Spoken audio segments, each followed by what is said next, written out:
Hello दोस्तों, कैसे हो? आपका स्वागत है त्रिपाण स्टडी सेंटर में। आज जो हम करने जा रहे हैं क्लास 12 एनआईएस बोर्ड का जो है चैप्टर नंबर 30। ये चैप्टर जो है बायोलॉजी का है, जिसमें हम बायोटेक्नोलॉजी के विषय में चर्चा करेंगे। ये चैप्टर जो है कई मायने में कई क्लास के बच्चों के लिए इंपॉर्टेंट रहेगा, चाहे 11वीं क्लास के हो चाहे 12वीं क्लास के हो। एनसीईआरटी के बुक को भी फॉलो करता है। प्लस जो है यूपी बिहार बोर्ड के बच्चे जिनके पास जो है बायोलॉजिकल सब्जेक्ट है और उनके पास सिलेबस में बायोटेक्नोलॉजी है, तो ये चैप्टर उनके लिए अमृत तुल्य होने वाला है। इस चैप्टर में जो है हम बहुत तरह की बातें करेंगे। हम यहाँ पर जो है माइक्रो ऑर्गेनिजम्स के जो है बेनिफिट के बारे में पढ़ेंगे कि किस प्रकार जो है ईस्ट में और जो है कॉड में ये अपने महत्वपूर्ण योगदान देते हैं और कई मायने में हमारे शरीर के लिए भी फ़ायदेमंद होते हैं। तो ये चैप्टर आपके लिए अत्यंत महत्वपूर्ण होने वाला है। लेकिन आपको पता ही है कि चैप्टर स्टार्ट करने से पहले एक बात जो मैं हमेशा कहता हूँ, जिसको आपको सोचना भी चाहिए, विचार भी करना चाहिए और अमल भी करना चाहिए, वो ये कि जब भी वीडियो देखिए पूरा देखिए, क्योंकि अधूरा जानकारी सदैव खतरनाक होता है। साथ में एक इम्पोर्टेंट बात ये भी रहता है, अगर आप पहली बार वीडियो देख रहे हो तो लाइक शेयर सब्सक्राइब करना मत भूलना, क्योंकि दोस्तों लाइक कीजिएगा तो बनाने वाले का मनोबल बढ़ता है, सब्सक्राइब कीजिएगा तो इससे ये होता है कि जब भी मैं कोई वीडियो डालूंगा उसका नोटिफिकेशन आपको समय रहते मिल जाएगा। और देखिए शेयर का मतलब ये होता है कि आपके थ्रू ना जाने किन बच्चों को हेल्प मिल जाए, ये आप भी नहीं जानोगे, इसलिए जो है आप शेयर जरूर करो, ठीक है। व्हाट्सएप स्टेटस पे भी लगाओ। दोस्तों एनएसएस सेंटर जो है कई मानने में बहुत से बच्चों के लिए हेल्पफुल है, चाहे वो 8th क्लास हो, 9th 10th 11th 12th हो, चाहे वो एनआईएस बोर्ड के बच्चे हों, ठीक है, चाहे बीए एमए के बच्चे हो, सभी क्लासों के लिए कुछ ना कुछ जो है त्रिपाण सेंटर में उपलब्ध है। तो इसलिए आपके लिए ज़रूरी है कि आप सब्सक्राइब करके इसको चैनल को जो है सेव कर लो, नहीं तो बाद में अगर रिसर्च करोगे तो शायद आपको ये चैनल प्राप्त ना हो। तो इसलिए सोचना नहीं, विचार नहीं करना है, सब्सक्राइब करके जो है अपने पास सेव करना है। दोस्तों ये तो बात था आपके लिए, लेकिन अब देखते हैं हमारा आज टॉपिक क्या है। The next topic is application of genetical engineering. There is the most important topic here, application of genetical engineering, a protein. First of all here, a protein manufacture. The protein manufactures, you will be recall from the earlier section of this lesson, that is a bacteria and the yeast has been to use for the century and produce cheese and alcohols, and more recently is the antibiotics, and currently is the plasmodium and bioengineering. The bacteria carry some human genes, and these genes are expressed to give a large quantity of human proteins, which are clinically useful. The development of the recombinant DNA technology and gene cloning has generated a new industries of manufacture protein. Earlier valuable protein could be obtained from eukaryotics is a small amount of the heavy expansion. But now this can be produce a large quantity. For example, until some time back, a growth hormones was available on a tiny amount was extremely expensive as is to be extract for endocrine gland and contain animals. Friend, here is most important for the protein manufacture. Protein manufacture is the most important for the human DNA technology. There is the important for the all animals. Today, it can be made available in the large quantity through the recombinant DNA technology. In 1982, production of the human insulin become a first commercially success of DNA technology. There is the most important for the manufacture of insulin. The insulin is the most important technique of DNA technology in is proposed by 1982 the production of the human insulin. And there is a cerebral protein of therapeutics of medicals value which is available now through the recombinant DNA technology. And these are cloned human genes product approved for us to begin to development, and following table give to the names and use of some these. There is a most important table here given. Here show the name of the protein and their uses. There is the most important here. The first of all here is the protein and they are used in. There is insulin. First insulin. The insulin has a use diabetes mellitus. There insulin is a diabetes mellitus disease, and the growth hormone the pituitary diabetes. There is a growth hormone is a pituitary that of film is used, and erythropoiesis is anemia. Erythro poetins is anemia, and the interferons is used the viral infection. And the here interleukinins 2 is the used the cancer. And the sixth here is the clotting factor 8. Clotting factor 8 is the hemophilia A, used by hemophilia A. And the clotting factor is a 9 is used by hemophilia B. And the monoclonal antibodies is the infection disease. And tissue is a plasminogen factor is a heart attack. There is a most important for here the use of protein in their hair. There is the most important second point that enzymes have also been to the produced from the cloned genes. For example, here the table, the name of such enzymes are their use. There is the most important here the enzyme and use in. There are name of enzyme and their use. The protease is the manufacturer of the detergents and mental tenderizer and the that is more important. There is a meat tenderies and detergent and amylase here, a manufacturer of the beer, bread and textile. And glucoisomerase is here. Glucoisomerase is here to make a corn syrups, which is sweeter than to the sucrose and used to flour soft drink. There is use of enzyme and the use. They are most important. Enzyme are as a phrases and has to be interpreted in the gels and the encapsulated in the small artificial cells. The next here, antibiotics. Antibiotics is the most important. Since they discovered of penicillin in 1920s, the more than 6,000 antibiotics has been to isolated from a various microorganisms and have resulting in the emergence is the improvement of human health. Research in the progress of genetically engineering biosynthetics and pathway from the synthesis of antibiotics. The novel antibiotics has been be obtained from through the genetical manipulations. There is most important. There is a novel antibiotics is obtained from genetical manipulations. And the eighth list is the fourth point is the vaccine. The vaccine here is the most important for the biotechnology.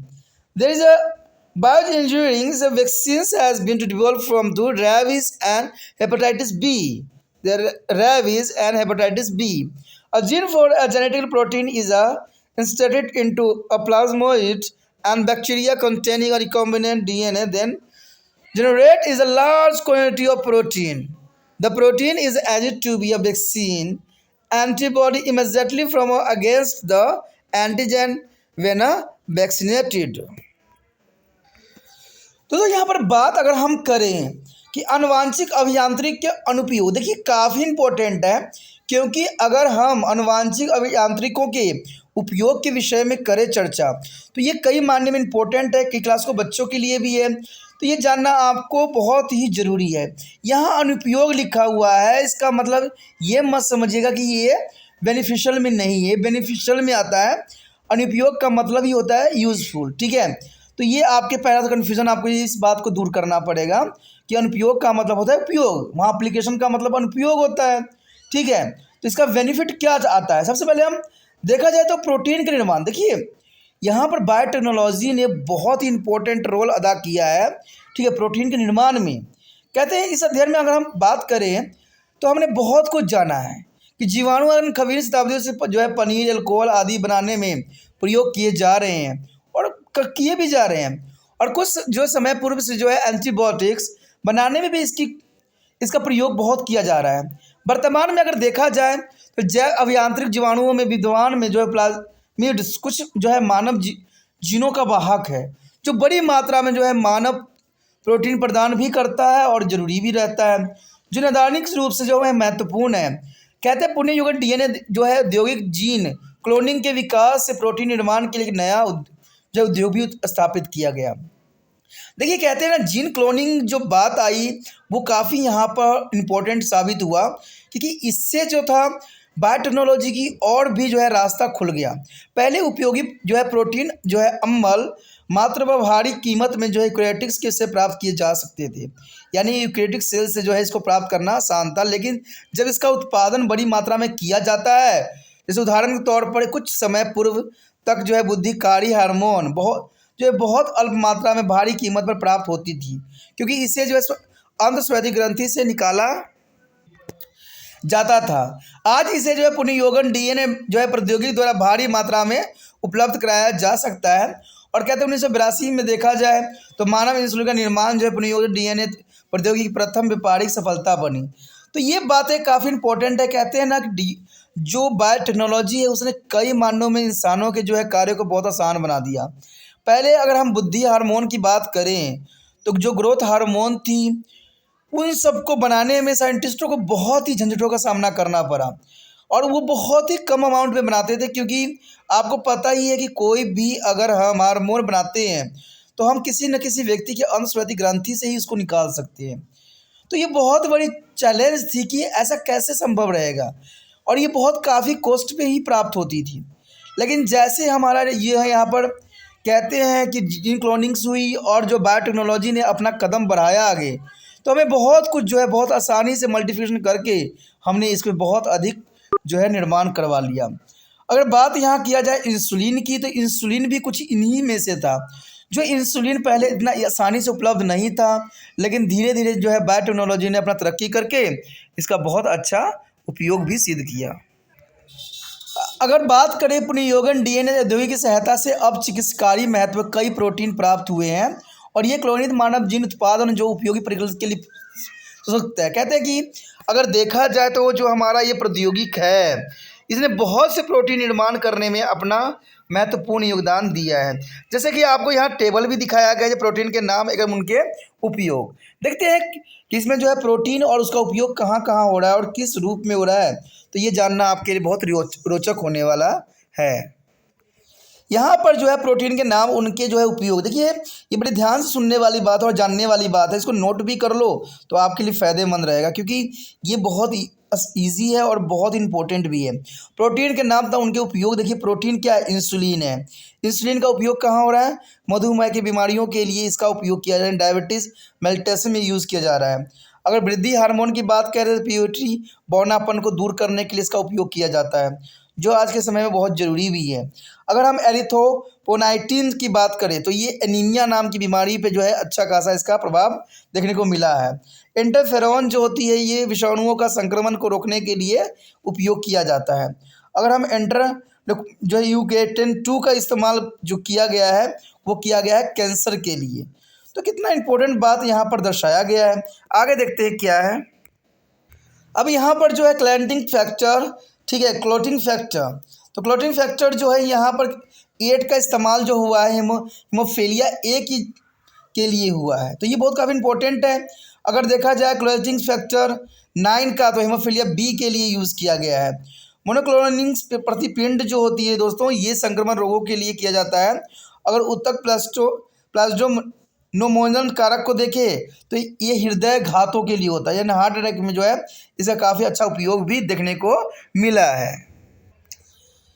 यहाँ पर दोस्तों enzyme की बात बताया जा रहा है कि एंजाइम भी जो है क्लोनित जीन से पैदा किए जा चुके हैं, यानी एंजाइम भी जो है बहुत सारे पैदा किए जा चुके हैं इसी क्लोनिंग करने से। तो देखते हैं कौन कौन जो है एंजाइमों क्लोनिंग की गई है, तो जो आपके समक्ष प्रस्तुत है। यहाँ पर एंजाइम के नाम उनके उपयोग दिया गया है। तो देखिए एंजाइम जो है अगर देखा जाए प्रोटीएज जो होती है डिटर्जेंट एवं मांस को जो है कोमल बनाने में उपयोग किया जाता है, तो ये एंजाइम काफ़ी इंपॉर्टेंट रहता है। अगर हम एमाइलेज की बात करें तो एमाइलेज जो होती है बियर के निर्माण और ब्रेड एवं वस्त्र उद्योग में जो है बहुत आसानी रूप से किया जा रहा है। अगर हम ग्लूकोआइसोमेरेज की बात करें तो ये जो होता है कर्ण शरबत बनाने में जो चीनी से अधिक मीठी होती है और जो है मृदित पेय को बनाने में जो स्वाद एवं महक प्रदान करती है। तो जो है ग्लूकोआइसोमेरेज का उपयोग बहुत ही आसान तरीक़ा से किया जा रहा है औद्योगिक क्षेत्र में। तो ये सब जो है बायोटेक्नोलॉजी की ही देन है। अगर बात करें Q1 एंजाइम भंगुरे होते हैं और उन्हें जेल में बंद किया जाता है और छोटे कृत्रिम कोशिकाओं में जो आवृत किया जा सकता है। तो ये काफ़ी इंपॉर्टेंट बात यहाँ रखता है। देखते हैं आगे क्या है हमारा। अगर बात किया जाए प्रतिजैविक एंटीबायोटिक्स की, तो एंटीबायोटिक्स जो है बहुत काफ़ी इंपॉर्टेंट है और ये बात तब साबित हुई, तब आया हमारे समझ जब 1920 इसमें जो है पेनिसिलिन की खोज के बाद जो है 600 से भी अधिक एंटीबायोटिक के विभिन्न सूक्ष्मों से प्राप्त किया जा चुका है और इसके परिणाम स्वरूप मानव स्वास्थ्य में भी बहुत काफ़ी सुधार भी हुआ है। यानी इंसानों के स्वास्थ्य पे जो है इन एंटीबॉडी के कारण कई तरह की बीमारी से छुटकारा भी मिला है। तो आप समझ सकते हो कि एंटीबॉडी हमारे लिए कितना उपयोगी सिद्ध हो गया। कहते हैं एंटीबॉडी के संश्लेषण के लिए जैव संश्लेषी पदार्थों को जो है आनुवांशिक अभियंत्रण की दिशा में अनुसंधान चल रहा है। कहते हैं आनुवांशिक परिसंचलन जेनेटिकल मैनिपुलेशन द्वारा नए एंटीबायोटिक भी प्राप्त किए जा चुके हैं। तो कहा जाता है कि ये तो खोज चलती रहेगी, क्योंकि ये जैसे जैसे मानव में बदलाव होती जाएगी वैसे वैसे तरह तरह के जो है एंटीबायोटिक की खोज होती रहेगी और ये काफ़ी इंसान के लिए फ़ायदेमंद भी साबित होगा। बात करें यहाँ टीका यानी वैक्सीन की, तो रैबिज एवं यूक्रेट शोध आपको पता है कि हेपेटाइटिस बी के लिए जैव अभियांत्रिकी यानी बायो इंजीनियरिंग टीके द्रव्य को विकसित किया जा चुका है। प्रजनन प्रोटीन के लिए एक जीन को जो है प्लाज्मोडियम में प्रविष्ट कराया जाता है और अनुयोगिक डीएनए धारक जीवाणु तब भारी मात्रा में प्रोटीन उत्पन्न करता है। इस प्रोटीनों को जो है टीके के साथ संयोजित किया जाता है और टीका लगाने पर तुरंत जो है प्रतिजनन के विरोध प्रतिपिंड पुनर्योजित उत्पन्न हो जाता है। तो ये वैक्सीन भी काफ़ी इंपॉर्टेंट रहता है। आपको पता है कि वैक्सीन बनाने की जो है बहुत ही आसान तरीका होता है, जिसके विषय में हम आगे चर्चा करेंगे। तो our next topic is transgenes and the transgenic. There is most important here, transgene and transgenic. The genetical engineering has made a possible production of organism of one species carrying to genes of another species. The foreign gene is called transgenes. The transgenes is a foreign gene is called the transgene. The plant or animal carrying the terms as an antigenic. There is a plant and animals carrying to the terms is the antigenic. The fact here, us centrically is a engineering is a organism carry a foreign genes are turned is a transgenic. The genetically is a engineering is the organism a carrying a foreign genes are a term is a transgenic. There is important here usefulness of transgenic organism. For here, a better yard of desirables is stress can be introduced or increasing in agriculture, plants and domestic animal, especially the cattle. There is especially of cattle, their plant and domestical, and the variables product can be produced by transgenic plant and animal. There is a valuable products can be produced by transgenic plant and animal. There is a transgenic plant and animal can be used for the investigating biological process such as a gene expression. There is the most important here, transgenic plant and animal can be used to the investigate of biologically process such as gene expression. And next here, the methodologies for production of antigenic. There are two methods which are mostly used of generating of transgenic. There are micro injection of foreign DNA into the pronucleus of fertilized eggs and retroviral vector method. The infection of pre-implantation embryos with their enterovirus carrying a foreign DNA. There is the most important for the methodologies of production of antigenic. Here, the first step is a method has be a flowing step.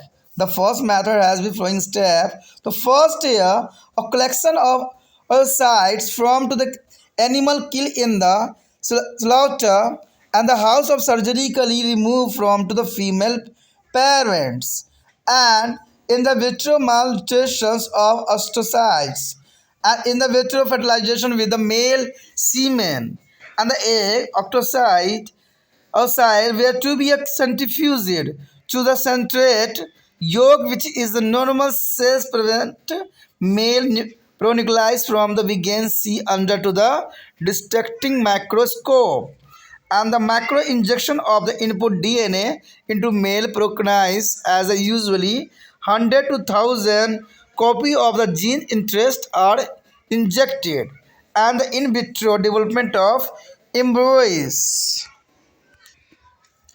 and the non-surgical implantation of the embryos into the recipient foster mother and screening of DNA of the offspring of foster mother of presence of trans genes and the offspring with the trans genes are transgenic organism. There is the most important show in this diagram.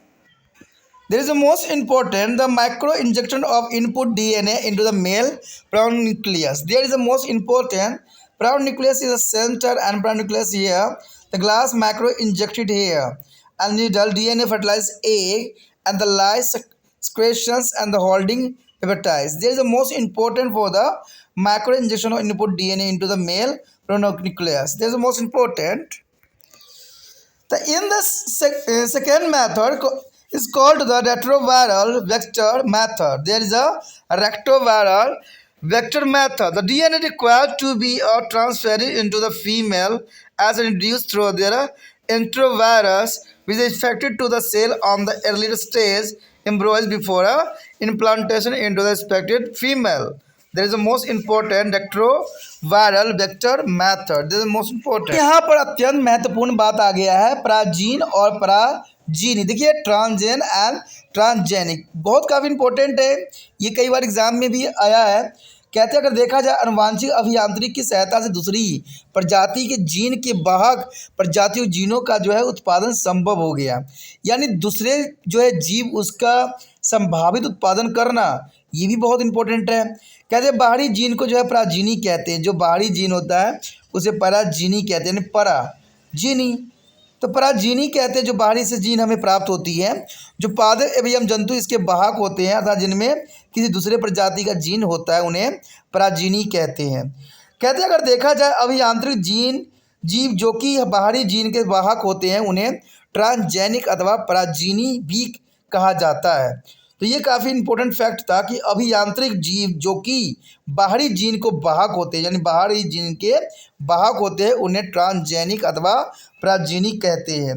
अगर बात यहाँ पर किया जाए पराजीनी जीवों की महत्वपूर्णता का यानी आवश्यकताओं का उपयोगिता का तो ये आपके समक्ष बहुत इंपॉर्टेंट बात आती है. तो सबसे पहली बात तो यही आती है कि पराजीनी जीवों की उपयोगिता क्या रहेगी.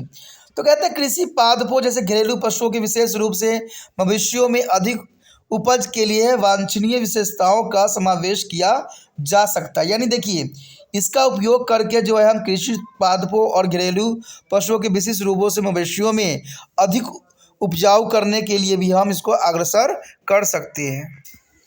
अगर बात करें यहाँ पर दूसरी तो इसमें यही बात बताया गया है कि पराजीनी पादपों और पशुओं में कीमती उत्पाद प्राप्त किए जा सकते हैं. तो ये काफ़ी इंपॉर्टेंट है. देखिए पराजीनी जो जीवों की उपयोगिता कितना इंपॉर्टेंट रखता है यहाँ पर कि अगर हम देखा जाए तो पादपों और पशुओं से कीमती उत्पाद प्राप्त कर सकते हैं. ठीक है. कहते हैं पराजीनी पादपों एवं पशुओं की जैव प्रक्रियाएं जैसे जीन अभिव्यक्ति की जांच के लिए भी प्रयोग किया जा सकता है. यानी इस प्रक्रिया के द्वारा जीन अभिव्यक्ति के जांच के लिए भी जो है हम इसका उपयोग कर सकते हैं. तो इतनी इंपॉर्टेंट बात है जिसको भविष्य में और भी कई उपयोग सिद्ध होगा. यदि हम बात करें जो है पराजीनी के उत्पाद की विधि तो देखिए इसमें कोई बड़ी बात नहीं है, बहुत बड़ा चरण भी नहीं होती है. पराजीनी उत्पाद करने की दो विधियां होती है. एक तो बाहरी डीएनए एवं निष्पेषण अंडे से जो है प्राकेंद्रिक में माइक्रो इंजेक्शन के थ्रू होता है जिसके विषय में हम चर्चा भी किए थे. तो माइक्रो इंजेक्शन जो होती है काफ़ी इंपॉर्टेंट रहता है. और दूसरा जो है पशु विषाणु वाहक विधि यानी रेट्रोवायरल वेक्टर मैथड. तो ये दोनों इंपॉर्टेंट मैथड है. बाहरी जो है डीएनए वाहक पशु विषाणु द्वारा आरोपित भ्रूण का संक्रमण कराता है. अब देखिए इसमें चरण कौन कौन से होते हैं तो वो देखना आपके लिए अत्यंत महत्वपूर्ण रहेगा. पहली चरण में तो यही बात आता है कि कसाई खानों में मारे गए जो है पशुओं से अथवा मादा जनक कोशिकाओं से शल्य क्रिया द्वारा जो है अंडकों का संग्रह. देखिए ये अंडों का संग्रह इसलिए करना अत्यंत महत्वपूर्ण हो जाता है कि इसका जो है बेनिफिट हम आगे चल के इसको उठा सकते हैं. तो ये बहुत काफ़ी इंपॉर्टेंट रहता है कि कोई भी पशु अगर है अगर उससे हमें मिल सकता है ठीक है तो उसके जो अंडकों होता है या जनक कोशिकाएं होती है तो उससे हम जो है आगे जो है इसका कर सकते हैं. आगे बहुत सारे चीज़ें जो होती है हम इसका करेंगे. उसके बाद दूसरा स्टेज में यही होता है कि अंडकों का पात्र यानी इन विट्रो परिवर्तन इसका पात्र जो होता है उसमें इसको स्टोर करना अत्यंत महत्वपूर्ण है. अगर देखा जाए तो नर के शुक्र द्वारा जो है पात्र निषेचन के रखा भी जाता है, यानी नर जो होता है उसका शुक्राणु जो है रखना अत्यंत महत्वपूर्ण हो जाता है। अगर देखें कि अंडों का जो है अभिकेंद्रक या अभिकेंद्रक पीतक के संग्रह के लिए किया जाता है, क्योंकि पीतक जो कि सामान्य कोशिकाओं में नर प्रकेंद्रक के विक्षेप सूक्ष्मदर्शी से दिखाई देने से रोकता है। अब बात करें निवेशी डीएनए को नर प्रकेंद्रक में माइक्रो इंजेक्टेड का, तो सामान्यतः इंद्रित जीन 100 से लेकर 1000 तक प्रतिकृतियाँ प्रवृत्त कराया जा सकता है, यानी हम इसका बहुत सारे कॉपी कर सकते हैं, प्रतिकृतियाँ कर सकते हैं, बना सकते हैं। तो देखिए 100 से 1000 के रूप में आप प्रतिकृतियाँ कर सकते हैं, तो ये काफ़ी इंपॉर्टेंट बात यहाँ पर बायोटेक्नोलॉजी के लिए रखता है। यदि बात करें पात्र में भ्रूण का विकास भी किया जा सकता है, तो ये सारे बायोटेक्नोलॉजी का ही जो है रूप है।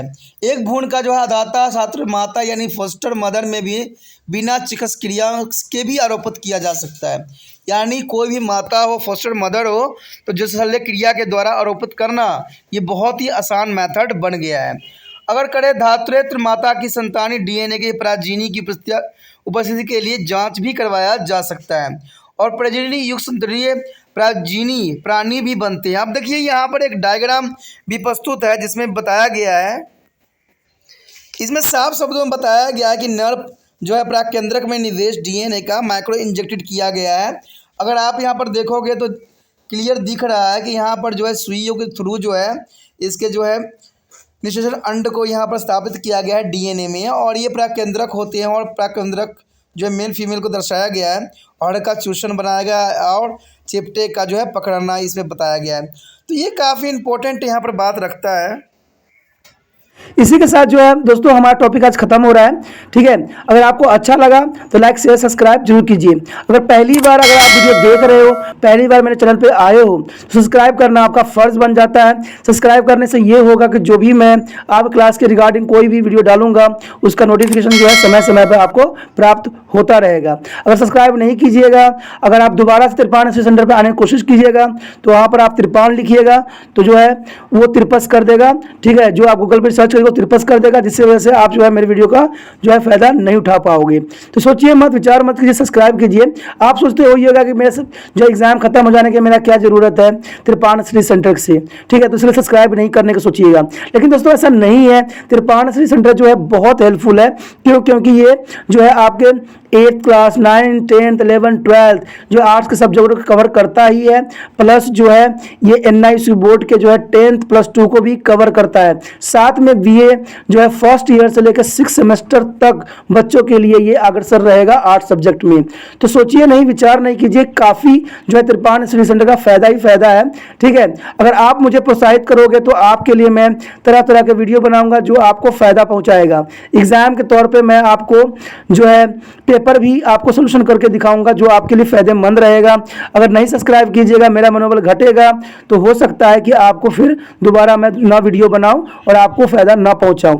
तो अभी भी नहीं सोचिए, मेरा जितना आप फैलाइएगा, जितने दूसरे बच्चों के साथ शेयर कीजिएगा, उतना जो है मैं आपके लिए कार्य करने में अग्रसर रहूंगा, ठीक है दोस्तों। इसलिए सोचिए मत, विचार मत कीजिए, अभी सब्सक्राइब कीजिए और अपने व्हाट्सएप स्टेटस पे लगाइए और दूसरे बच्चों के साथ भी शेयर कीजिए, ठीक है दोस्तों। अपना ध्यान रखना, बाय।